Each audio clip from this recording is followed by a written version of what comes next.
Մեծարգո վարչապետ, ինժեներական համայնքի սիրելի գործընկերներ, ինժեներական քաղաքի սիրելի ռեզիդենտներ,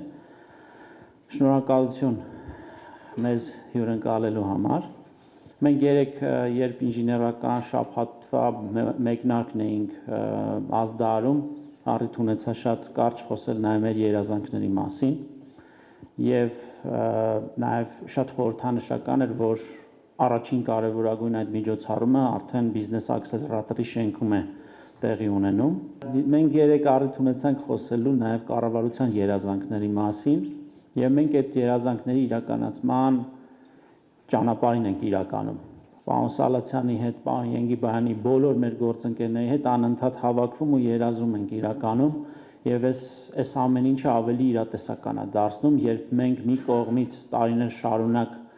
աշխարհի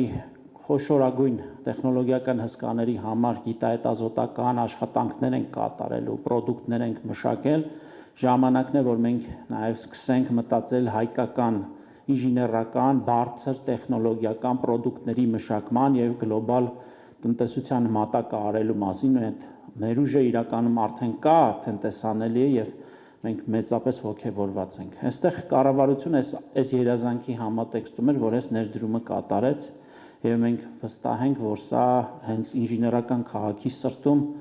բոլորի համար հասանելի ենթակառուցվածք է լինելու իր կարևորագույն բովանդակությամբ։ Այնպես որ ես իսկապես օգտվելով արդից ուզում եմ բոլորի շնորհավորել, սա մեզ համար իսկապես շրջադարձային օր է։ Եվ միանգամից ուզում եմ խոսքը տրամադրել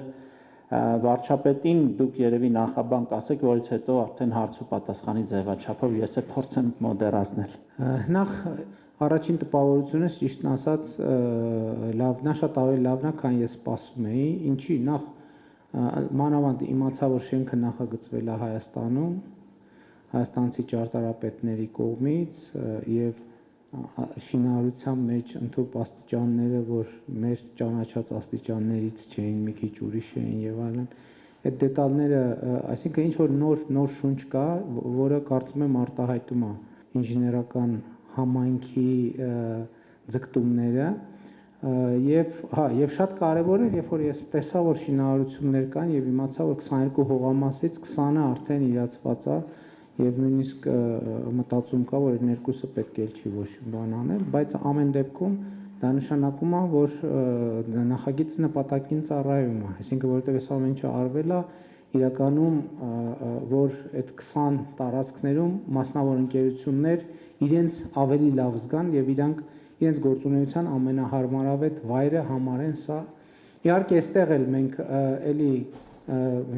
գոհունակությանը զուգահեռ ես էլի մտածում եմ նրա մասին, որ մեր երկրի մեծագույն խնդիրներից մեկը այդ ռազմավարական պլանավորումն է։ Ընդ որում բոլոր ոլորտներում համայնքներ եւ այլն, սկսած գյուղատնտեսությունից, որովհետեւ եթե այս նախագիծը այստեղ պետք է լիներ, գոնե ինչ որ մի կիլոմետրի շառավղով պետքա բոլորովին ուրիշ տեսարան լիներ, ուրիշ պատկեր, բայց այդ չենք կարող, այսինքն այս շեշտադրումներին մենք ավելի շատ պետք է վերաբերվենք որպես իգիտություն սովորելու համար, որովհետև ամեն հաջորդ փուլում միևնույնն է, սենց իրավիճակի առաջ կանգնում էինք։ Ես ինչից ծագեց այդ գրատախտակի գաղափարը։ Ես այս ընթացքում մտածում եմ, որ գալիս եմ, շրջում եմ էկրանին բաներ եմ տեսնում, որոնց բովանդակությունը շատ չեմ հասկանում, եւ դուք այդ պահին խոսեցիք երազանքի մասին եւ ես վերադարձա վերջին շրջանի մտածումներին, որովհետեւ ես վերջերս հասկացա, որ երազանք, իդեալ, ապագա բառերի իմ ընկալումը շատ էականորեն փոխվում է կամ եթե արդեն չի փոխվել, եւ այդ պահին միտք առաջացավ, ասի հետաքրքիր է այդ դիագրամները, որոնք ես չեմ հասկանում, ասի հետաքրքիր է, որ եթե տենց հարցը լինի, ինժեներները օրինակ երազանքը ոնց կմոդելավորեն, ոնց կպատկերեն գրատախտակի վրա կամ իդեալը ոնց կմոդելավորեն, ոնց կպատկերեն գրատախ կամ ապագան ոնց կպատկերեն։ Ես իրականում դրանք այն բառերն են, որ ես երևի իմ քաղաքական գործունեության ընթացքում ամենաշատն եմ օգտագործել, բայց հիմա ես ինքս ինձ համար իմ ճանապարհին գտնվում եմ մի փուլում, որ իդեալ ապագա երազանք հասկացությունները վերագնահատելու եւ վերարժևորելու մի փուլ է, որը ըստ էության ես առաջարկում եմ նաեւ Հայաստանի Հանրապետությանը, առաջարկում եմ նաեւ մեր քաղաքացիներին, մեր ժողովրդին, որովհետեւ այդ բոլոր բառերը մեր ստանդարտ մտածողության հետ այսօրվա հետ կամ կապ չեն ունենում կամ իրանց կապը թույլ է։ Ես կարծում եմ իրանց ամբողջությամբ պետք է բերել այսօր, որովհետև երազանքի մեր ընկալումը որն է, էլի այտենց մի քիչ կներեք մանավանդ sense հեղինակավոր լսարանի առաջ մի քիչ արտոնին բառապաշար եթե օգտագործեմ, մեզ համար միշտ ապագան կամ բանից նոր տարուց զատիկից սփխեցից հետո է, չի անպայման, եւ ես վերջերս հասկացա, որ մի հատ խնդրեմ կա, որ ամեն տարի համ նոր տարի կա, համ զատիկ կա, համ սփխեջ կա, հետեւաբար այդ երազանքի, մեր եւ երազանքի արանքում միշտ կան բուֆերներ, եւ ես կարծում եմ, որ այդ ֆունդամենտալ հարցի կարևորագույն լուծումը այն է, որ մենք այդ ամենը բերենք այսօր, այսինքն ոչ թե սփխեջից հետո, այլ սփխեջից առաջ, ոչ թե նոր տարուց հետո, այլ նոր տարուց առաջ, այսինքն ցանկացած հիմա ամեն ինչը հիմա, ցանկացած ապագա, ցանկացած, որովհետև այն ինչ հիմա օրինակ մենք իդեալի մասին խոսում ենք, իդեալը այն է, որ մենք պետք է ունենանք, ես կարծում եմ իդեալն այն է, որ մենք ունենք, հիմա մենք գտնվում ենք իդեալի աքսելերատորը, իդեալի աքսելերատորում ինքը այսօրվա իդեալն է, այստեղ նրբությունն է, որ ինքը վաղն էլ վաղվա իդեալը պետք է լինի, մյուս օրն էլ մյուս օրվա իդեալը, այսինքն այդ սպասումի վիճակից պետք է դուրս գալ եւ անցնել այս պահին գործելու վիճակ, նույնն էլ ապագան է։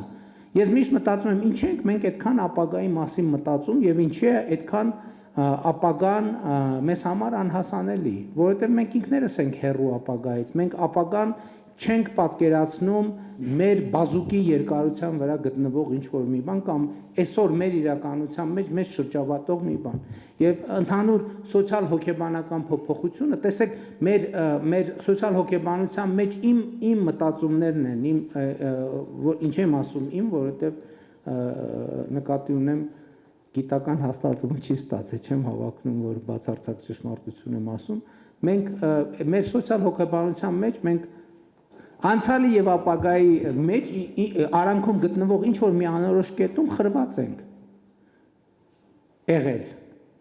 որտեղ ես հավատում եմ, որ հիմա մենք էլ խրված չենք։ Եվ սա ֆունդամենտ ընդ որում ինժեներական այս շատ կարևոր է, իրադրության մոդելավորումը շատ կարևոր է ընդհանրապես։ Եվ դա ինժեներական խնդիր է իրականում։ Ապագան էլ է ինժեներական խնդիր, երազանքն էլ է ինժեներական խնդիր, որովհետև եթե ինժեներական խնդիր չի, նշանակում է դու երբեք չես իրագործելու, որովհետև ինժեներական խնդիրն ինչ է, որ դա լուծման խնդիր է, որ դու պետք է լուծես։ Իսկ եթե լուծման համար պետք է մտնես ինժեներության փուլ, չէ, որովհետև ոնց եթե ինժեներության փուլ չես մտել, նշանակում է դա ինքը կա որպես կենաց, որպես տենց ինչ-որ բան, ինքը երբեք իրագործելի չի, որովհետև իրագործելու համար իրան պետք է նախագծել, մոդելավորել, այսինքն բերել մտնել ինժեներական փուլ։ Մեր իրականության ամենամեծ խնդիրն է երբեմն, որ մենք շատ երկար չենք մտել ինժեներական փուլ, ես հիմա հավատում եմ եւ տեսնում եմ, որ մենք մտել ենք ինժեներական փուլ։ Ուրիշ բան է դետալը տեստի կընթարկենք, այդ տեստը ցույց կտա, ինչեր վնասակար նյութերը մեջ շատ են, թե քիչ են, իր այդ կերամիկայի դիմադրողականությունը շատ է, թե քիչ է, բայց խնդիրը կարևորն է, որ մենք հիմա այդ ինժեներական այդ պրոտոտիպի վիճակի մեջ ենք, մենք այսօր Հայաստանի Հանրապետության պրոտոտիպի վիճակի մեջ ենք, եւ այդ պրոտոտիպը այսօր տեստավորվում է ամենատարբեր լաբորատորիաներում, այսինքն չգիտեմ ջերմային, ոչ ջերմային, տենց չգիտեմ ինչ տեստեր կան։ Այսօր մենք շատ ճիշտ տեղի կանք հասանք, մենք այսօր Հայաստանի Հանրապետության բանից երազանքի եւ ապագայի ընկալումը որ փոխվել է, ինչ է դրա արդյունքում եղել։ Ձևավորվել է պրոտոտիպ։ Այդ պրոտոտիպը այսօր տեստի մեջ է, այդ պրոտոտիպը տեստի է ենթարկվում միջազգայինորեն, այդ պրոտոտիպը տեստի է ենթարկվում ներքին մեր հանրության շրջանում, այդ պրոտոտիպը տեստի է ենթարկվում բոլոր առումներով, այսինքն բոլոր հնարավոր տեստերը, որը կարա ունենա, եւ պետք է արձանագրեմ, որ իմ գնահատմամբ այդ տեստավորումը հաջող է ընթանում։ Ես կարող եմ դա վստահությամբ կիսել այդ տպավորությունը ձեզ հետ եւ վստահ եմ, որ ձեր մեջ կան շատերը, որ այդ տպավորությունը չեն կիսում։ Եվ ես ուրախ կլինեմ, որ այս խոսակցությունը մենք օգտագործենք այդ բան կա, չէ՞, որ տեստ եք անում արանքում բանավոր քննարկումներ եք, չէ՞, ունենում բանի պրոտոտիպի մասին իր առավելությունների եւ թերությունների եւ ուրախ կլինեմ, եթե այս խոսակցությունը պարզվի, որ ուզում ենք օգտագործել այդ պրոտոտիպը նաեւ հայցակարգային տեստավորման ենթարկել։ Մասսայական արտադրության չէ, բայց քաղաքացիների կողմից մասսայական կիրառման։ Երևի այդ տրամաբանություն։ Չգիտեմ ինչքան բան ստացվեց։ Ամենայն դեպս ինձ հաջողվեց սադրել ձեզ։ Այո, ակնհայտորեն։ Եթե չասեիք երազանք, չէի, լրիվ ուրիշ բաներից կխոսայի, բայց որ ասացի երազանք, գրատախտակ ուզեցի եւ իսկապես հետաքրքիր է, բայց դա բան չէր։ Եթե երազանքը եւ իդեալը եւ այդ բաների փորձենք դիագրամով պատկերել, դա ինչ տեսք կունենա, ինձ օրինակ շատ հետաքրքիր է։ Ես ընդհանրապես տրամաբանական խնդիր եմ ասում, թե հա առանց ինժեներների ինժեներները համարվում են մաթեմատիկների, այսինքն գիտության այդ մասն է,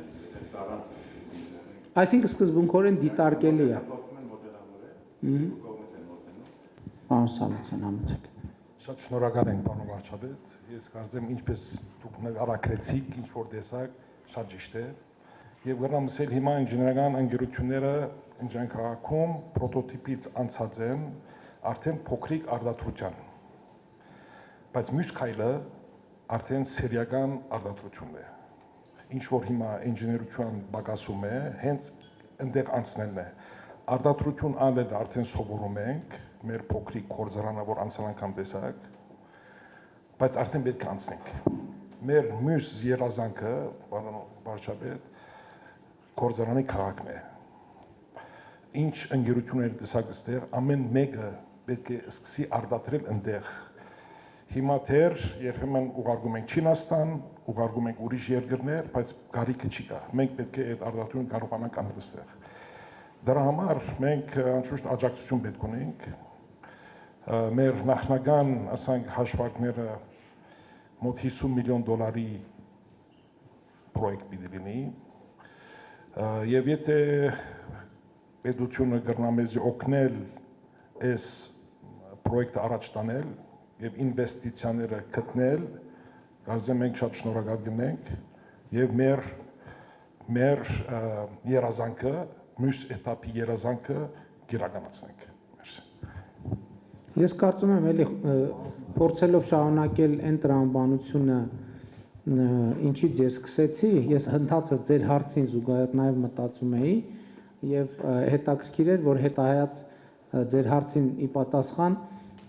մտածում էի, որ օրինակ այս մասին տեքստ մենք արդեն ստեղծել ենք, բայց մտքովս չէր անցել այդ դիտանկյունից նայել, որը ձեր հարցին էլ է պատասխանում։ Մենք իրական Հայաստանի գաղափարախոսության մեջ ապագայի մասին խոսելիս մի այսպիսի ձևակերպում ենք անում, ասում ենք կա նախագիծ, կա ապագա, չկա նախագիծ, չկա ապագա։ Հիմա գործանային քաղաքի վերաբերյալ, եթե կա նախագիծ եւ այդ նախագիծը կտեստավորվի եւ ցույց կտա իր մրցունակությունը, ես կարծում եմ մենք բոլորս վաղուց պետք է հասկացած լինենք, որ իրականում փողը ամենահեշտ բանն է, որը հնարավոր է գտնել։ Այստեղ խնդիրը այն է, թե մենք ունենք արժեցող գաղափար, թե չունենք։ Եթե կա արժեցող գաղափար, կառավարությունը կլինի, մեկ ուրիշը կլինի, հաստատ դա տեղի կունենա։ Այսինքն եթե կա նախագիծ, որը տեստավորվում է եւ իր տեստը ցույց է տալիս, որ ինքը ապրող առողջ արդյունավետ նախագիծ է, կառավարությունը այո, բայց կարող է նույնիսկ եթե կառավարությունը այդքան չհասկանա, ասի ոչ, ուրիշ, բայց կառավարությունը ասում է այո։ Պարոն Մուսայելյան, համեցեք։ Էդուարդ Մուսայելյան, ՏՏ գործատուների միություն։ Պարոն վարչապետ, նախ շնորհակալ եմ նման քննարկման համար ու ես երկու հարց ունեմ, իրականում երկուսն էլ վերցրեցի ձեր խոսքից։ Առաջինը դուք սկսեցիք ռազմավարական պլանավորումից, այս տրամաբանության մեջ Միացյալ Նահանգների հետ ունեցանք վերջերս այդ համագործակցության հուշագրի ստորագրումը, ոլորտը շատ սպասում է ճանապարհային քարտեզին, ես կուզեի ձեզնից լսել ինչպես եք դուք այդ պատկերացնում, եւ լինելով երկրորդ հարցս վերաբերում է նրան, թե լինելով այս ինժեներական միջավայրում, այս հետարքիր միջավայրում, առանց թեկուզ գրատախտակի, ինչպիսին է ձեր երազանքը եւ ինչպես եք դուք տեսնում երկրի ապագան։ Երկրի ապագայի մասին ես գործնականում վերջին տարիներին միայն դրա մասին եմ խոսում, այսինքն ինչ էլ ասում եմ դրա մասին է։ Ես Հայաստանի ապագան պատկերացնում եմ իր միջազգային ճանաչված սահմաններով, բաց սահմաններով, խաղաղ, ժողովրդավարական եւ իրավական պետություն, այսինքն 29743 քառակուսի կիլոմետր, բայց այդտեղ մի հատ ֆունդամենտալ խնդիր կա, որովհետեւ իսկ ես ինչ նոր բան եմ ես ասում, թվում է թե տարօրինակ էլ է, որ այս մասին մենք խոսում ենք, բայց այո, մենք մեր տարօրինակությունների հետ պետք է առերեսվենք, իսկ սրա հիմքում ֆունդամենտալ մի արձանագրում է, որ մենք պետք է դադարեցնենք հայրենիքի փնտրտուքը եւ մենք պետք է դադարեցնենք երազանքի հայրենիքի փնտրտուքը, որովհետև Հայաստանի Հանրապետությունը մեր երազանքի հայրենիքն է։ Մենք գտել ենք այն հայրենիքը, որը փնտրում ենք եւ այլ հայրենիք փնտրելու անհրաժեշտություն չունենք, որովհետև այդ երազանքի հետ կապված, տեսեք, այդ շատ ուղիղ թղթակցվում է։ Իսկ ո՞րն է երազանքը, ո՞րն է։ Երբ որ մենք երազում ենք հայրենիքի մասին, մենք կորցնում ենք հայրենիքը։ Իսկ երբ որ մենք առերեսվում ենք, որ մենք մեր երազանքին հասել ենք, մենք էլ ենք հանդարտվում, բոլորն էլ հանդարտվում են եւ մենք կենտրոնանում ենք մեր գործի վրա, սկսում ենք մտածել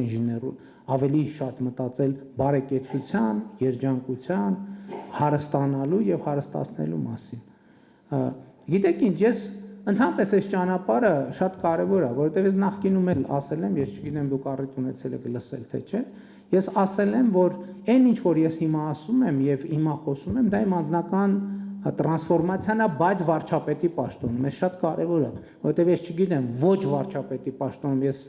տրանսֆորմացիան կունենայի, թե չի ունենա, վստահ չեմ, որովհետև ես նախկինում էլ առիթ ունեցել եմ ասելու, որ մենք մեր քաղաքական համակարգի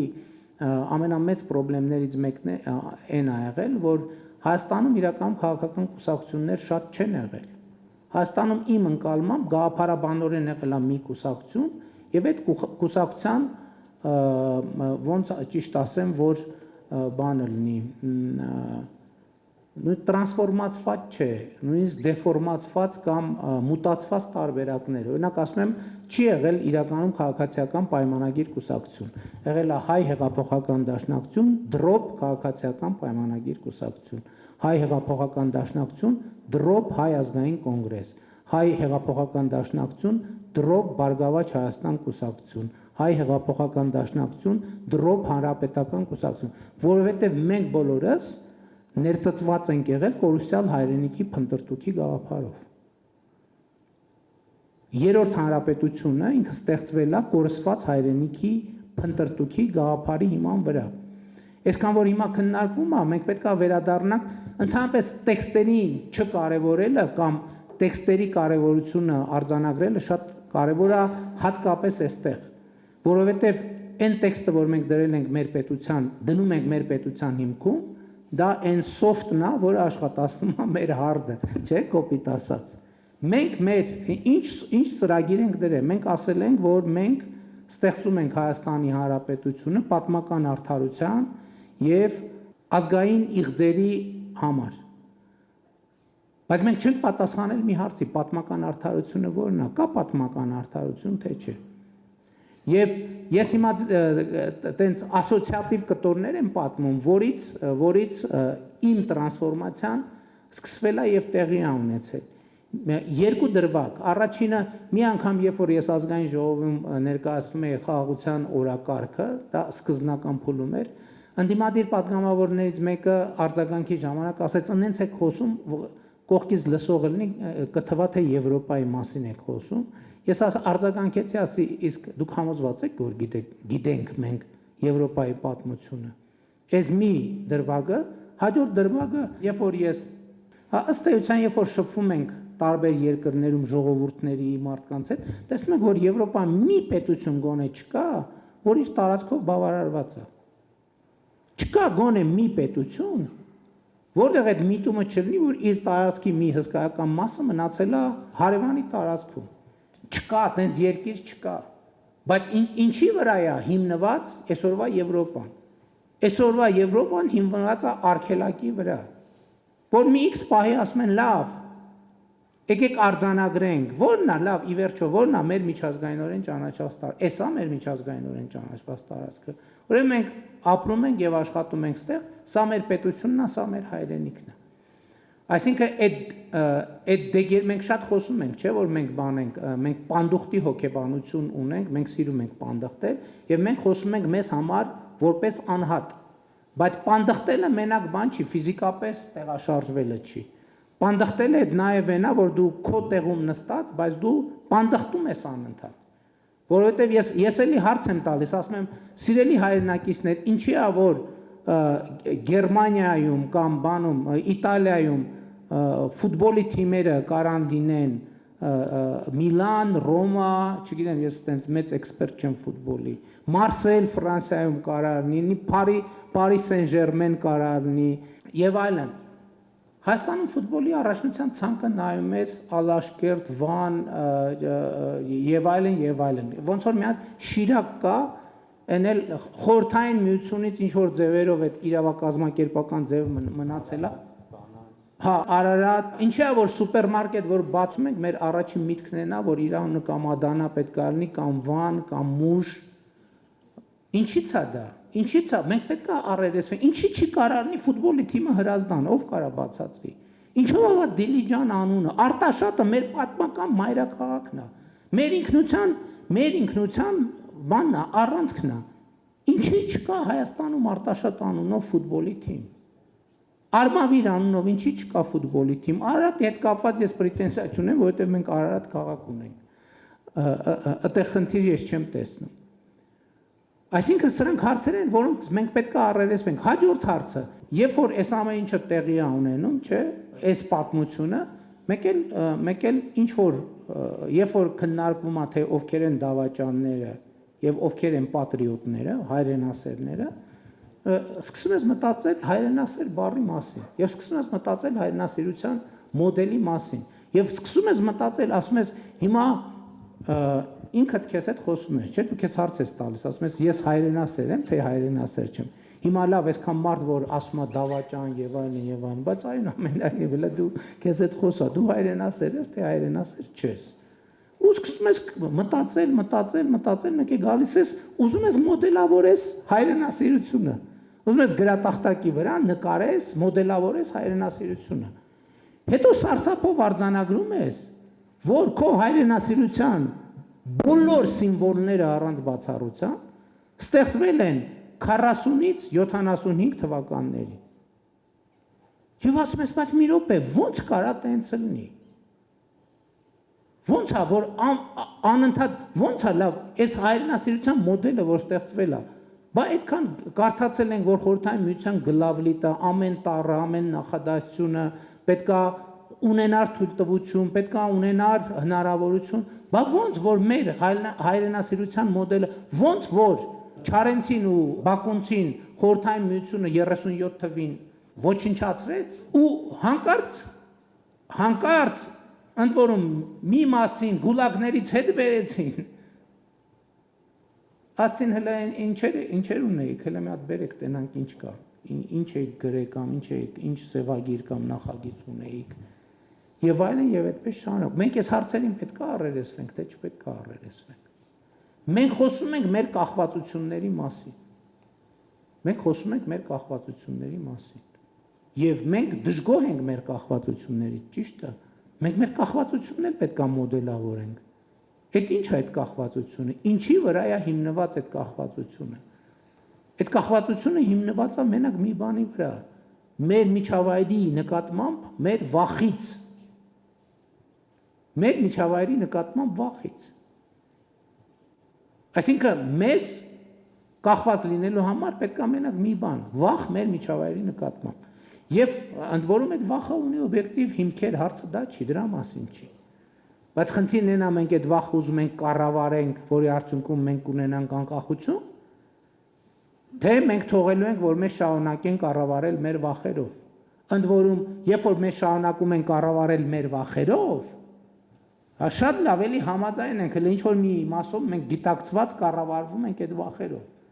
Բայց երբ որ եկավ այդ գիտակցության առարկայացման ժամանակը,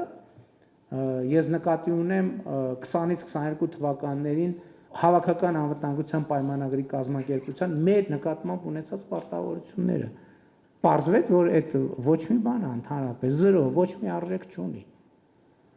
Հետևաբար մենք պետք է այս հարցերին անդրադառնանք, թե չպետք է այս հարցերին անդրադառնանք։ Ես կարծում եմ, որ պետք է այս հարցերին մենք անդրադառնանք։ Եվ իմ կարծիքով մեր մեծագույն խնդիրն է, որ մենք ինքներս մեզ չենք ճանաչում, մենք չգիտենք մեզ։ Մենք չենք ճանաչում բառից բուն եւ փոխաբերական իմաստով։ Բառից բուն իմաստով չենք ճանաչում, որովհետեւ Հայաստանի շատ չնչին տոկոսն է մարդկանց, որ Հայաստանի տեսարժան վայրերում եղել է։ Այն տեսարժան վայրերում, որոնց մասին մենք խոսում ենք, երգում ենք եւ այլն, նկարում ենք, գրում ենք, մենք մեր երկիրը չենք ճանաչում։ Եվ մի ուրիշ դրվագել եմ ուզում, կներեք երկարացնելու համար, ուղղակի ես գնացել եմ Բերդ խոշորացված համայնքի Չորաթան գյուղ։ Եվ չնախատեսված ինձ մոտենում են, ասում են, գիտեք ինչ, այստեղ գեղագիտական կենտրոն կա, երեխեքը նկարում են բան, մտեք մի հատ, խնդրում եմ մտեք նայեք։ Ես ասում եմ շատ լավ, հաճույքով կմտնեմ կնայեմ։ Այդ ընթացքում 15 րոպե երեխեքը պատրաստվում են, բերում են այնտեղ շարում են իրանց նկարած նկարները։ Բերդ Չորաթան գյուղ։ Մտնում եմ նկարածա, ասում եմ, այս ինչ ես նկարել, երեխան կանգնած է, ասում է Մասիս սարն է, ասում եմ շատ լավ։ Հաջորդիվ գնում եմ, ասում եմ ինչ ես նկարել, նկարել է ցեղասպանության հուշահամալիրն է։ Հաջորդը ինչ ես նկարել, էլի ոչ թե անցյալի հետ կապված, ես հետո անցյալի հետ սկզբից շատ սովորական էր, ինձ նորմալ էր, մինչև այդ պահը, որ ես տենց մի հատ պատուհան կար, այդ պատուհանից նայեցի, պատկերացնում եք Բերդում այդ բնաշխարհը, պատուհանից նայում եմ, տեսնում եմ հոյակերտ սարեր են երևում, անտառներ, ու ուզում եմ հարցնեմ այդ պահին, բայց չեմ հարցնում, չեմ ուզում երեխեքի հետ տենց ինչ-որ խոսակցություն լինի, ու վերադառնում եմ, հետո գործընկերներին ասում եմ, այս բոլոր նկարները անպայման ֆոտո արեք, հետո գալիս եմ Երևան, ասում եմ, մեծ տպեք այդ երեխեքի նկարած ֆոտոները, հետո մի խումբ մտավորական գործընկերների, ում հետ որոշակի նաև հարաբերություն կա, հրավիրում եմ ու իրանց հետ սկսում եմ քննարկեմ, ասում եմ, կարաք ինձ բացատրեք, ինչի էս երեխեքը իրանց պատուհանից երևով, իրանց միջավայրում երևացող այդ հոյակապ սարերը, այդ լեռնաշխարհը, այդ բնությունը չեն նկարում։ Այս նկարների մեջ չկա ոչ մի առանձնահատկություններ էր, որ չկար ոչ մի բան, որ երեխեք չհարցրել, գուցե իրանք ոչ մի անգամ չեն տեսել։ Չկար ինչ-որ բան, որ իրանց ամենօրյա կյանքի հետ առնչվում է։ Ամենօրյա կյանքի հետ, կարան իրանց շանը նկարեին, կարան սարը նկարեին, կարան իրանց գյուղը նկարեին, կարան իրանց փողոցը, իրանց դպրոցը, իրանց ընկերուհուն, իրանց ծնողին, իր տատիկին, իր ուսուցչուհուն, ուսուցչին, բայց ոչ մի բան։ Եվ դա շատ ծանր տպավորություն թողեց իմ վրա, այն առումով, որ ես հասկացա, որ մենք նաև կրթական համակարգով մենք մեր երեխեքի կտրում ենք իրանց իրական միջավայրից եւ դնում ենք մի հատ ուրիշ հարթության վրա, որտեղ է այդ հարթությունը եւ ուրա տանում այդ հարթությունը այդ երեխեքին։ Դնում ենք իդեալի հետևից մրցավազքի մեջ, մինչդեռ իրանց միջավայրը, որտեղ իրանք ապրում են, իդեալը է դա։ Իրանք եթե այսօրը մենք իդեալ չհամարենք, մենք երբեք իդեալ չենք ունենա։ Որտեղ իդեալականը է սա, հիմա այսօր մենք ստեղ իդեալական միջավայրում նստած քննարկում ենք։ Այն տրամաբանությամբ, որ այս միջավայրն իդեալի մեր ընկալումը ավարտունը։ Մինչդեռ չի կարա ավարտունը լինի, ոչ մի բան չի կարա ավարտունը լինի։ Երբ որ մենք սկսում ենք գիտակցել, որ իդեալն էլ ավարտուն չի, Այդ ժամանակ այսօրը իդեալ համարելը դառնում է շատ տրամաբանական, որտեղ եթե հասել ես իդեալին, բա ինչ անես, ավարտվեց ամեն ինչ։ Ավարտվեց ամեն ինչ։ Իսկ երբ որ ամեն ինչ ավարտվեց միսիան, ավարտվեց կյանքը, ավարտվեց բովանդակությունը, ամեն ինչ։ Եվ հետևաբար, որպեսզի մենք մեր բանաձևերը փոխենք մեզ առաջ մղող, մենք այն ինչ որ երազանքը հիմա է, մեր երազանքը իրականացվել է, ամեն օր մեր երազանքները իրականանում են, ամեն օր մեր երազանքներն իրականանում են։ Երբ որ մենք սենց սկսենք մտածել, հա, այսօր դուք ասեցիք ձեր երազանքը այսօր իրականացել է, բայց կներեք ձեր երազանքը երեկ էր իրականանում։ Ձեր երազանքը այս երբ որ սկսվել է նախագծելը, ձեր երազանքը արդեն սկսել է իրականանալ։ Եվ քանի տարի է շինարարությունը գնում է։ 3 տարի ամեն օր ձեր երազանքը իրականանում էր։ Հիմա այս պայծ սկսած ամեն օր ձեր երազանքը իրականանալու է։ Եվ կներեք այս շատ երկար բանի համար, էքսկուրսի համար, բայց այս տրամաբանությունն եմ, էսա Հայաստանի մասին իմ պատկերացումը, որ ապագան այլևս անհասանելի չլինի, որովհետև ապագան այսօր է, ապագան հիմա է, ապագան այս պահն է։ 15 րոպե առաջ հիմա այս ապագա էր։ 3 րոպե առաջ էր ապագա, 20 վայրկյան առաջ էր, մի վայրկյան առաջ էր ապագա էր, հիմա որ ես ձեզ նայում եմ, ինչ որ բառ եմ արտասանում։ Այդ ապագան, այն մյուս ապագայից ես առաջարկում եմ, որ հրաժարվենք, որովհետև այսօրվա ապագան, եթե ամեն վայրկյան մենք այսօրվա ապագային տեր ենք կանգնում, այդ ապագան այսօրը դառնում է հավերժական, այսինքն մենք մեր պատմության մեջ էլ ճեղքեր չենք ունենում։ Չի ընդհատվում մեր պատմությունը։ Երբ որ մենք մեր պատմությունը հետ ու առաջ մեզնից կտրում ենք, այդ խրված վիճակում, ոչ անցյալն ենք կարողանում հասկանալ, ոչ ապագան ենք կարողանում բերել։ Հետևաբար կներեք այս շատ երկար պատասխանի համար, ուղղակի տենց այդ երազանք բառից տենց ինձ մտորումների մեջ գցեցիք։ Երկրորդ հարցը հուշագրերի հետ կապված բանի, բայց հուշագիր տեխնոլոգիական ոլորտի նկատմամբ այդ հարցին թող պարոն Հայրապետյանը պատասխանի։ Օգոստոսի 8-ից հետո երևի հենց հաջորդ օրվանից հետո սկսել ենք աշխատել գործընկերների հետ ոլորտային աշխատանքային խմբեր ենք ձևավորել, մենք իրենց մեր կարիքները կոմունիկացրել ենք, ասել ենք, թե որ ուղղությամբ ենք պատկերացնում այդ ռազմավարական համագործակցություն ասվածը, որ շատ պրակտիկ, շատ կոնկրետ ուղղություններ ենք բանարել, կոմունիկացրել, այսինքն աշխատանքային խմբերը աշխատում են, չեմ ասի, որ շատ արագ արդյունքներ կան, բայց գուցե թե նաև օբյեկտիվորեն, սկսած տեխնոլոգիաների արտահանման լիցենզիաների տրամադրումից ունենք որոշակի, կամ գուցե մեր ակնկալիքներն էին այլ, իրականությունը այլ է, նաև այդ շփումների արդյունքում մենք հասկանում ենք, թե ինչպես է աշխատում նաև Միացյալ Նահանգների պետական համակարգը, բայց ամենօրյա ռեժիմով աշխատում ենք, այսինքն այն ինչ որ դրված է այդ համագործակցության հուշագրի մեջ, նաև դրան ավելացան մի քանի այլ ուղղություններ, կիբերանվտանգություն եւ մի քանի այլ ուղղություններ եւս, այսինքն չենք սահմանափակվել կիսահաղորդչային ինդուստրիայի եւ AI-ի մասով, մի 4-5 ռազմավարական ուղղություններով սկսել ենք աշխատել։ Պարոն վարչապետ, հարցս կլինի կոնտեքստում ինչ որ ներկայացվեց ձեր կողմից այդ շեշտադրումների, հայտնի խորհրդային շրջանի ղեկավարի խոսքերը հիշելով, ով ասում էր, որ շատ դեպքերում ամեն ինչ որոշում են կադրերը։ Հարցս հետևյալն է, ձեր մտքում կամ ձեր օրակարգում ինչ ռազմավարություն կա, մասնավորապես կարճաժամկետ եւ միջնաժամկետ առումով կառավարությունում եւ առհասարակ Հայաստանում կադրային ոլորտի լավարկումներ իրականացնելու, այսինքն ավելի լավ որակյալ կադրեր ներգրավելու առումով։ Ոնց եք պատկերացնում այդ մասը։ Գիտեք, ես մի համոզմունք կիսեմ ձեզ հետ, որ այնուամենայնիվ կադրային հարցում մի կարևոր կոմպոնենտ կա, որը մեր իրականության մեջ թերագնահատված է, դա տվյալ գործող անձի գաղափարական պատրաստվածության հարցն է։ Այդ խորհրդային միության ժամանակ այդ մարդիկ, որ ասում են ամեն ինչ որոշում են կադրերը, առաջին հերթին նկատի ունեին գաղափարական պատրաստվածությունը կամ առաջիններից մեկը գոնե նկատի ունեին գաղափարական պատրաստվածությունը եւ մեր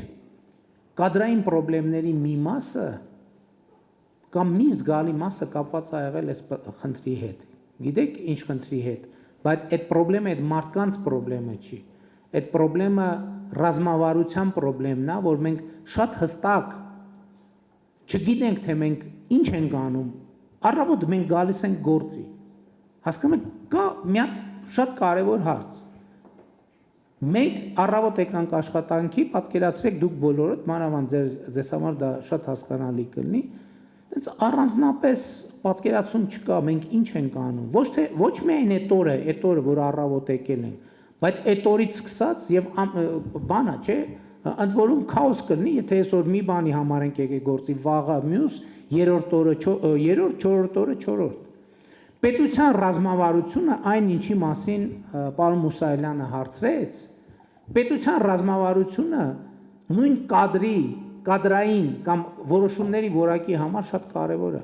որովհետև երբ որ կա ռազմավարություն, երբ որ հստակ դու պատկերացնում ես ինչի համար ես եկել գործի եւ այսօր այն ապագայի հետ կապված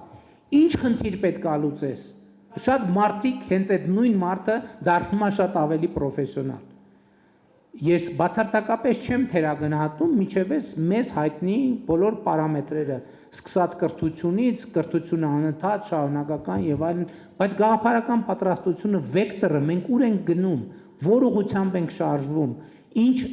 դա չափազանց կարևոր է եւ մեր կադրային լիքը հարցեր այն խնդիրները, որոնք կապվում են կադրերի հետ, շատ հաճախ կապված է եղել ռազմավարության բացակայության հետ, որտեղ մենք մոլորված ենք։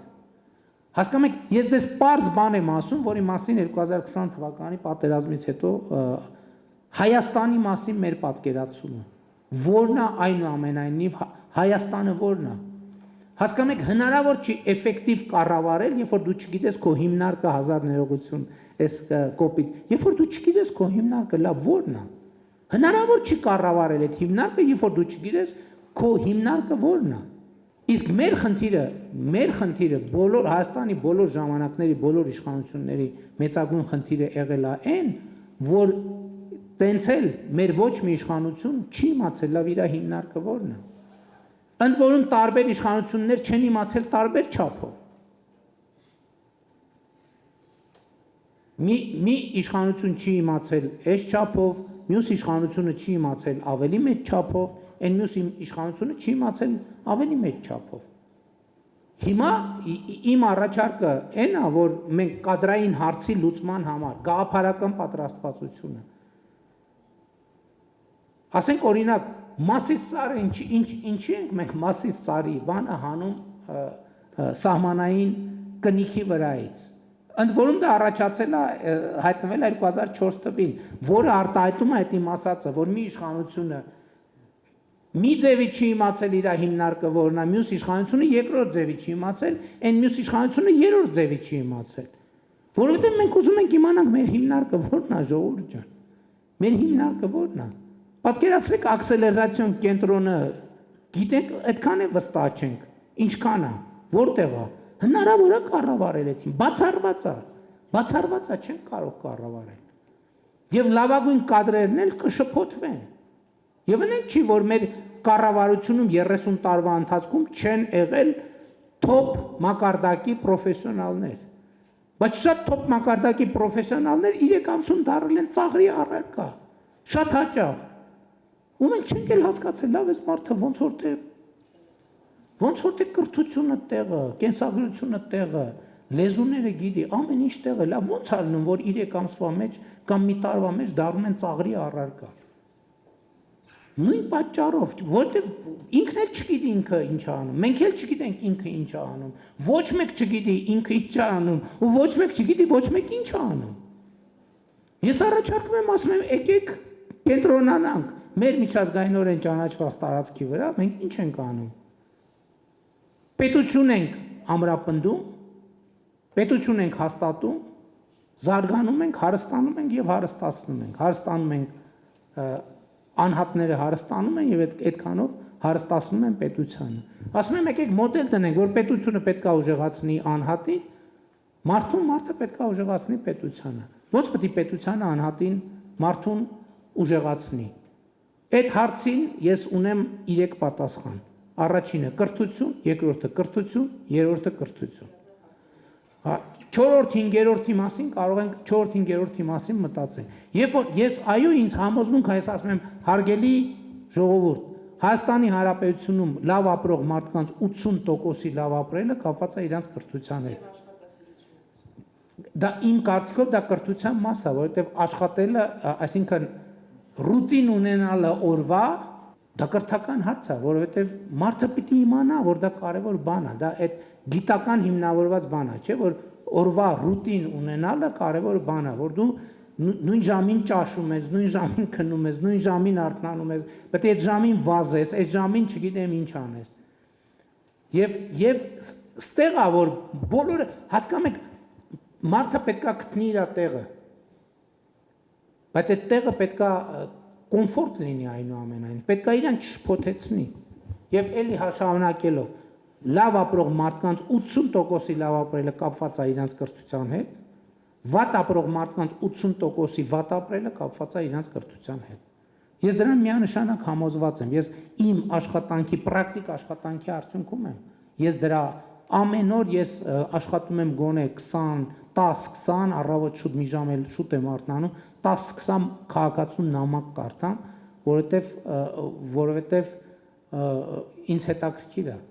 Ու ես մարդու տեքստից արդեն գիտեմ իր խնդրեմը ինչ է։ Ինքը ինձ գրել է, ասենք ենթադրենք 10 տող նամակ է գրել։ Արդեն ես տեքստից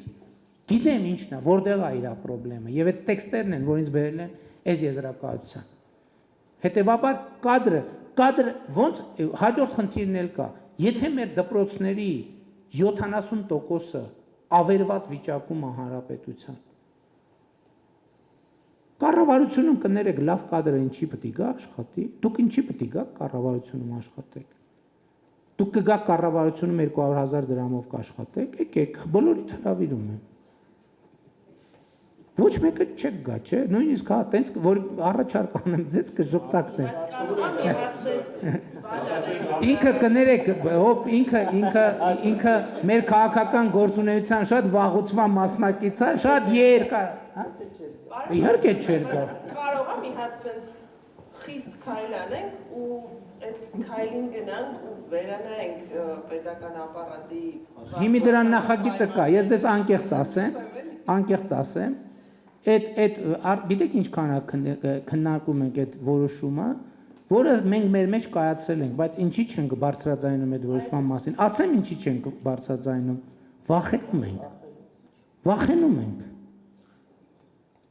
Վախենում ենք, որովհետև նոր առիթ ենք տալու, որ ասենք Հայաստանի ակտիվ հանրության 97%-ը իր իմացած բոլոր հայհոյանքները ուղղի մեր հասցեին։ Վախենում ենք։ Մտածում ենք, հիմա այդ բոլոր սխեմաները կան, պատրաստ են, հիմա որոշումները կայացված են, հիմա ես հանձնարարել եմ, որ մենք հանրային կոմունիկացիա ռազմավարություն մտածենք, թե ոնց անենք, որ հայհոյանքները ճիշտ կառավարենք։ Խնդիրը ինժեներներից դեպի։ Հա? Ինժեներների հետ համատեղ են խնդիրը ձևակերպել։ Այդ էլ հաջորդ բանն է, որ պաշտոնական ձևակերպումը հետևյալն է, որ պետական հատվածում աշխատանքը մրցունակ չի մասնավոր հատվածում աշխատանքի հետ։ Բոլոր լավ մասնագետները դուք գիտեք որտեղ են, ու իրանց մենք խնդրենք աղաչել քչերը, հա, նրանք ովքեր այդ բանը գաղափարական պատրաստվածությունը երբ որ ասում են, դա, հա, գաղափարական պատրաստվածությունն է, ինչ որ մի ժամանակից հետո մարդը կասի լավ, հա, օքեյ, գնամ 2 տարի հլտենամ ինչքան կձգեմ աշխատեմ, կձգեմ թե չէ, մի հատ եւ համեցեք։ Պարոն վարչապետ, Սեդա Սահակյան, Գյումրու տեխնոլոգիական կենտրոն։ Գյումրու տեխնոլոգիական ստեղծումից ի վեր Գյումրին դարձել է ՏՏ ոլորտի ընկերությունների համար ավելի գրավիչ ու ցանկությունը Գյումրիում ունենալ մասնաճյուղեր ավելի մեծացել է։ Ու մեր այս փորձը կիրառելով մենք շատ կցանկանայինք, որ օգտագործելով մեր Մեղրի եւ Սիսիան համայնքների լաբերը, Կապանում, Սյունիքի մարզի կամ այլ համայնքում ունենանք տեխնոլոգիական կենտրոն։ Եվ իմ հարցը հետեւյալն է. ինչպես եք պլանավորում մարզերի զարգացումը IT ոլորտի շրջանակում։ Ես որ դրա մասին մտածել եմ IT ոլորտի շրջանակում, առաջին գործողություն ինձ համար ակնհայտ է եղել, որ մարզերում պետք է լինի նորմալ որակի ինտերնետ, որովհետև առանց նորմալ որակի ինտերնետ տարբերակ չկա։ Հիմա մենք ունենք նորմալ որակի ինտերնետ մարզերում, սարերում, ձորերում, ինչը շատ կարևոր նախադրյալ է, եւ մնացած հատվածներով մենք ինչ ծրագրեր ենք անում, նախարարը ավելի ճիշտ կասի։ Նախատեսում ենք Կապանում առնվազն այդ երկխոսությունը կառավարությունը մեկնարկել է Կապանում տեխնոլոգիական կլաստերի գաղափարն ենք քննարկում, ինչու, որովհետև ունենք եւ ակադեմիական շրջանակ եւ մարդկային կապիտալ, այսինքն այնպիսի մի բարենպաստ միջավայր, որ Կապանում իսկապես մենք տեսնում ենք այդ հնարավորությունը եւ կրթական կոավ Թումո մի խոսքով, այսինքն անհրաժեշտ բոլոր բաղադրիչները առկա են, մենք տեսնում ենք այդ հնարավորությունը, այս մտքին իրականում մենք վերջերս եկանք հատկապես Իջևան մեր այցից հետո, երբ մենք մեզ համար պարզեցինք, որ ունենալով Արմատ, ունենալով Ինո Իջևան, այնտեղ տեղափոխվել է Microchip հանրահայտ ընկերությունը արդեն տեղից կադրեր է ներգրավում, մասնաճյուղեր են բացում, այսինքն այս մոդելը ակնհայտորեն իրեն արդարացնում է, պարզապես պիտի հասկանանք, թե կոնկրետ ինչ տվյալ տարածաշրջանի առանձնահատկությունների հիման վրա պիտի այդ մոդելը ձևավորվի, մեր քաղաքականությունները տանում են դրան, այսինքն մենք մարզերում ակնհայտորեն տեսնում ենք չօգտագործված մարդկային լրջագույն մասնագիտական ներուժ, որի մեջ ներդրում կատարելով մենք վստահաբար մարզերում կկարողանանք այդ կարողությունները մեծացնել ու նաև այսինքն այդ ընկերությունները, որոնք Երևանում կենտրոնացված են, դիտարկեն մարզերը որպես հավելյալ ռեսուրս իրենց համար։ Դե տեսեք, ես ձեր հարցին ավելի քաղաքական պատասխան տամ, շարունակելով նրանից ինչից սկսել եմ, որովհետև իրականում ասեմ, դա մեր կարևոր ռազմավարական ծրագրերից մեկն է, որ մարզերում հնարավոր լինի տեխնոլոգիական ոլորտի գործունեությամբ զբաղվել։ Բայց ես էլի ուզում եմ մի միտքը շարունակեմ, նույն Կապանում, չէ՞, ինչա պետք որ տեխնոլոգիական ոլորտը զարգանա։ Պետք է ինտերնետ, պետք է խաղաղություն։ Որ եթե խաղաղություն չլինի, բացառված է, ինչ ուզում ենք անենք։ Միջև այդ շենքը արդեն ես մի քիչ հեռվից եմ։ Օրինակ, Երևան-Կապան նորմալ հնարավորինս հաճախ չվերթները։ Օրինակ, ես իմ աշխատանքային գրաֆիկում, երբ որ այդ չվերթը կա եւ ես գնում եմ եւ օգտվում եմ դրանից, ես մեր գործընկերներին ասում եմ, մենք չենք գնահատում, որովհետեւ այս չվերթը որ կա, սա մարդու կյանքը փոխող բան է։ Հիմա ես նախորդ անգամ առավոտ վեր եմ կացել, զբոսնել եմ Երևան քաղաքում, սրճարան եմ մտել, սուրճ եմ խմել, նախաճաշել եմ, մեկնել եմ Կապան, մի քանի ժամ խորհրդակցություն եմ արել, քննարկում ենք ունեցել դեսպանների հավաքի ընթացքում, վերադարձել եմ եւ ճաշել եմ իմ ընտանիքի հետ եւ երեկոյան անցկացրել եմ հանգստի մեջ։ Հասկանում եք, այս նկարագրությունը ինքը հեղափոխական նկարագրություն է, որովհետև ես սովորաբար պետք է ժամ 6-ին շարժեի գնայի Կապան եւ ժամ 12-ին երևի կհասնեի հետ գալ կամ պետք է գիշերեի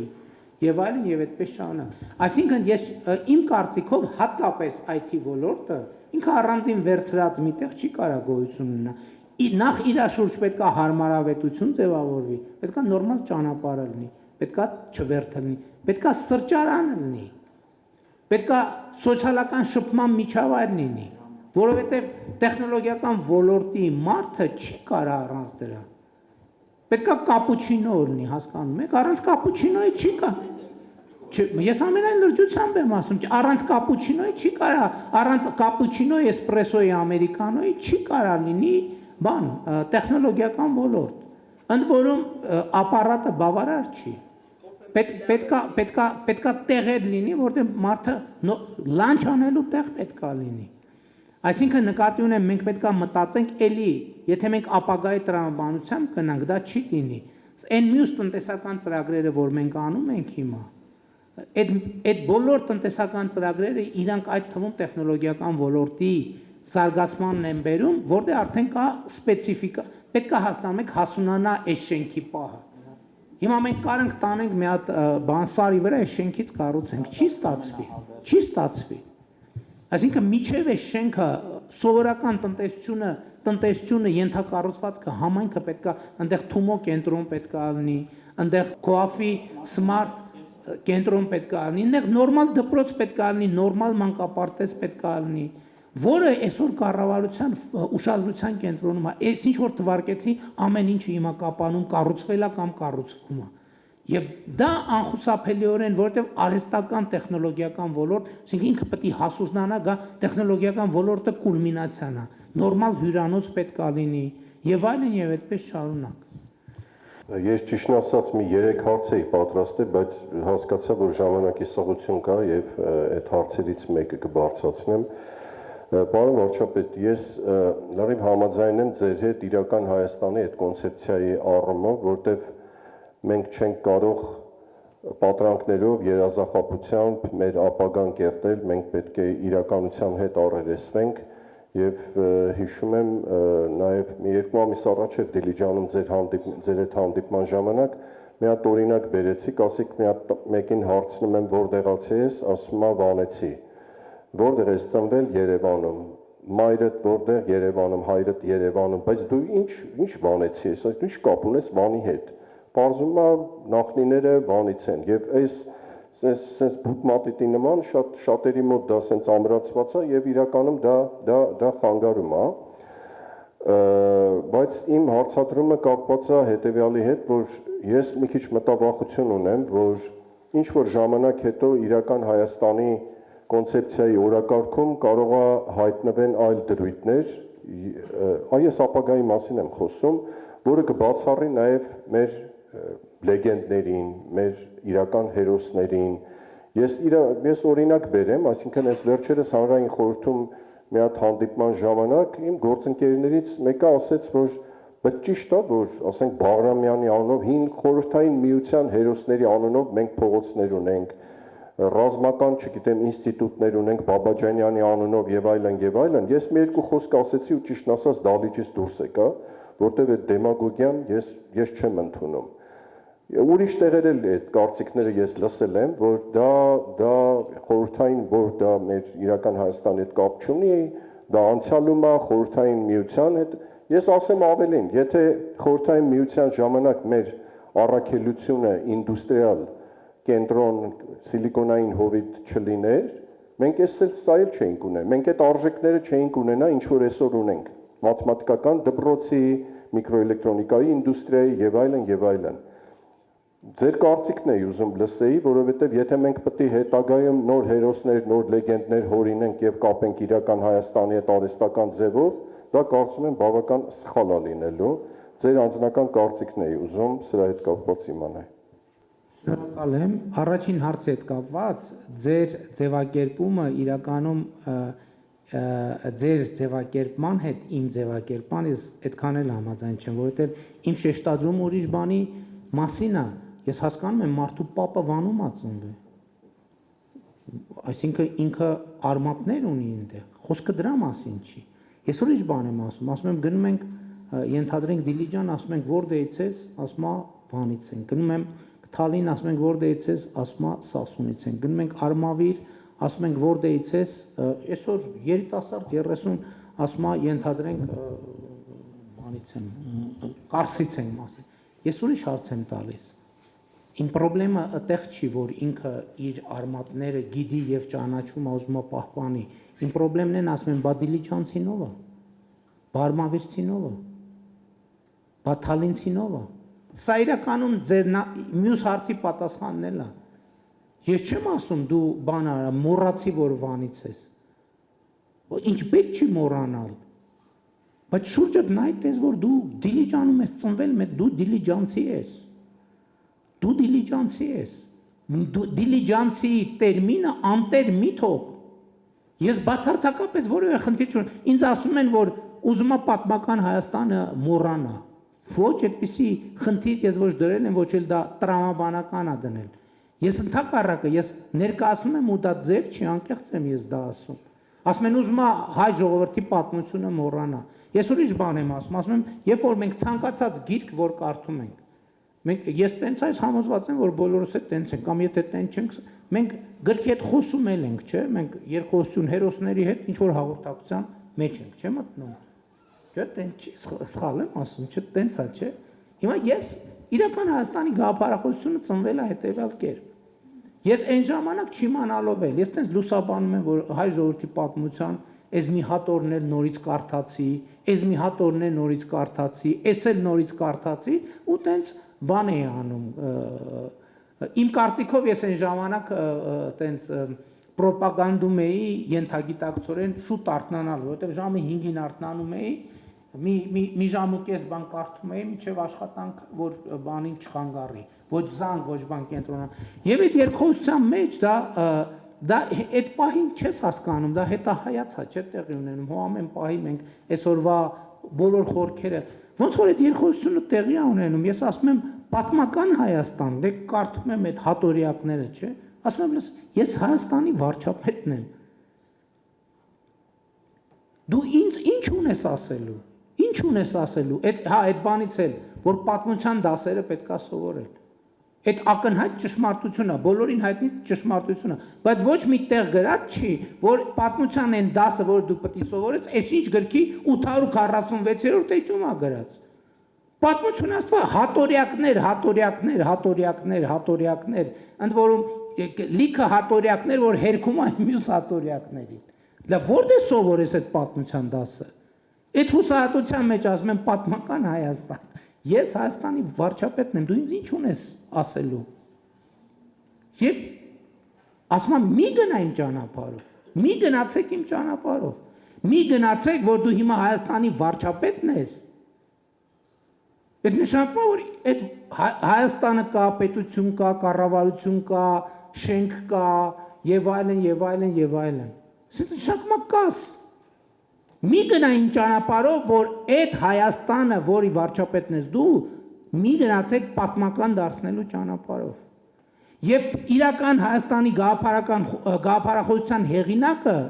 այդ թվում պատմական Հայաստանն է, պատմական Հայաստանն է ծնվել, պատմական Հայաստանից սովորած դասերով է դա եկել։ Հայ ժողովրդի պատմությունը կարդում եմ, ասում եմ հայ ժողովրդի պատմություն, ես Հայաստանի վարչապետն եմ, ինչ ունես ինձ ասելու։ Ասում եմ մի կրկնեք ինձ կարակ, այ ձեր ցավը տանեմ, կարակ մի անգամ չկրկնեք ինձ։ Ինչքան կարելի է անընդհատ, ինչքան կարելի է կրկնել։ Ես չգիտեմ գուցե ուրիշ ժողովուրդների մեր պատմությունը խայտառակ կրկնությունը, անընդհատ, նույն ցիկլը։ Այդտեղ էլի գումարելիները փոխվում են, բայց էությունը չի փոխվում։ Եվ իրականում պատմական Հայաստանի եւ իրական Հայաստանը պատմական Հայաստանի երեխան է։ Ինչ վերաբերվում է Բաղրամյանին, իդեան, ինչ որ դուք ասցիք, ձեր ասացի ամեն ինչի հետ համաձայն եմ, բացի մի բանից, որ ասել եք ու դուս եք եկեք։ Հասկանում եք, մենք պետքա չունենանք փակ թեմաներ։ Եկեք շատ լավ, եկեք քննարկենք, հասկանում եք, մենք չպետք է ստեղծենք միջավայր, որտեղ մարդիկ վախենան հարց տան։ Հանդիպումը վերջանում է։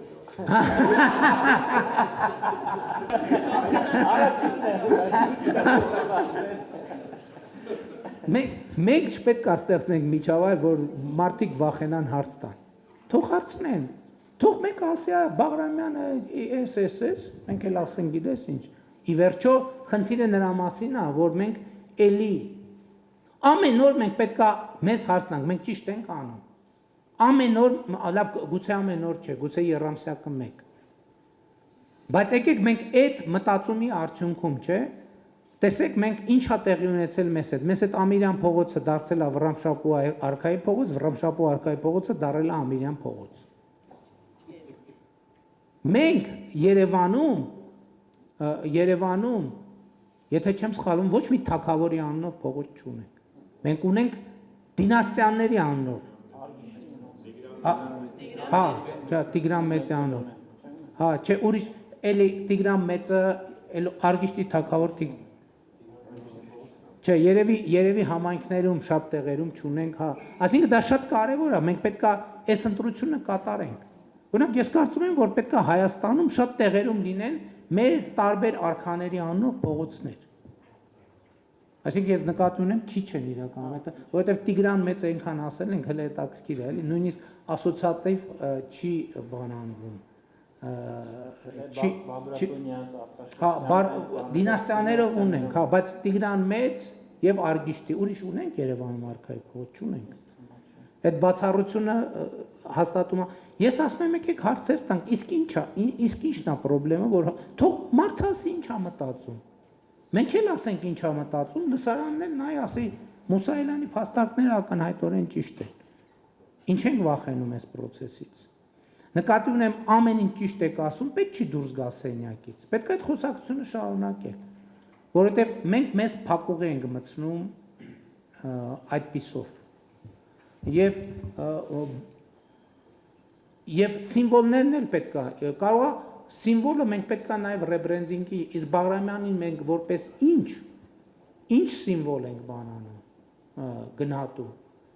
Էս էլ է շատ կարևոր, որովհետև մարդը կասի է սովետական Բաբաջանյանն էլ բանում Հունգարիայում, չգիտեմ, ինչի մեջ է ներգրաված եղել։ Մենք պետք է իրան ճիշտ տեղում դնենք, մենք իր ինչն ենք գնահատում։ Մենք այս հարցի պատասխաններ չունենք, իր ինչն ենք գնահատում։ Գնահատում ենք իր անցած ուղին, գնահատում ենք իր տաղանդը, իրեն համարում ենք մեր ժողովրդի, այդ թվում ռազմական տաղանդի դրսևորումը եւ արտահայտիչը։ Որտեւ եթե մեկը ասի, որ իրան գնահատում ենք որպես սովետական միության, չգիտեմ, ինչ որ մի բան եւ կուսակցության անդամ, այդտեղ կարող է կարճ միացումը լինի։ Այսինքն կարևոր է նաեւ հերոսի իմիջի ձևակերպումը։ Մենք Բաղրամյանը մեզ համար ինչի սիմվոլն է։ Էս էլ է շատ կարևոր, որտեղ մենք իրան խորհրդային ժամանակ որդեգրել ենք խորհրդային միության բանաձևով, բայց իրան չենք ադապտացրել կներեք այդ բառի համար անկախ Հայաստանի Հանրապետությանը։ Եվ դրա համար մի մարդիկ կարան ասեն մի րոպե։ Էս ինչ է, էս ինչ սովետական կամ էս ինչ ռուսական կամ էս ինչ մեծ բանի էքսպանսիոնիստական բանը։ Մենք ստեղ շատ կարևոր հարց կա, ոչ թե Բաղրամյանին փոխենք, այլ Բաղրամյանին ձևակերպենք, ինչու է ինքը մեր հերոսը, որովհետև երբ որ ինքը մենք իներցիայով ենք հասկանում եք իրան հերոս համարում այն բանաձևի շրջանակում, որը եղել է խորհրդային միության մեջ, որում կարող է պարզվել, որ ոչ մի բան ընկալումներ փոխելու անհրաժեշտություն չկա, բայց ես ասում եմ ինչն է հարցը, որ մենք քննարկենք։ Հենց առաջընթացը մարդկությունը սկսել է քաղաքակրթությունը ձևավորվել այն պահից, երբ որ մարդը սկսել է հարց տալ։ Երբ որ մարդը հանկարծ հարց չտար, չէր ստացվի ոչ մի բան։ Շնորհակալություն, չէ, ավարտեցինք։